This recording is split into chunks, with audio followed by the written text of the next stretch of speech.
বাংলাদেশে সর্বমোট ২৬,২৪০ জন ভারতীয় কর্মরত রয়েছে বলে জানিয়েছেন স্বরাষ্ট্রমন্ত্রী আসাদুজ্জামান খান কামাল।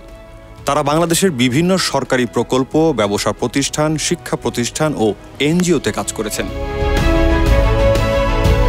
রোববার রাতে জাতীয় সংসদের প্রশ্নোত্তর পর্বে বিএনপির সংসদ সদস্য মোহাম্মদ হারুনুর রশিদের প্রশ্নের জবাবে মন্ত্রী এ তথ্য জানান। সরকারি দলের সংসদ সদস্য মোহাম্মদ শাহিদুজ্জামানের প্রশ্নের জবাবে মন্ত্রী বলেন, সীমান্তে বিএসএফ ও ভারতীয় নাগরিকের দ্বারা বাংলাদেশিদের হত্যা বন্ধে বিজেপি সর্বাত্মক প্রচেষ্টা অব্যাহত রয়েছে। গত ২৫ এবং ৩০ ডিসেম্বর ভারতে অনুষ্ঠিত বিজিবি বিএসএফ এর মহাপরিচালক পর্যায়ের সীমান্ত সম্মেলনে হত্যাকে শূন্যের কোটায় নামিয়ে আনার বিষয়ে একমত পোষণ করেছে বিএসএফ। সরকারি দলের এমপি মোর্শেদ আলমের প্রশ্নের জবাবে মন্ত্রী জানান, বর্তমানে দুটি দেশের সঙ্গে বাংলাদেশের বন্দি বিনিময় চুক্তি হয়েছে।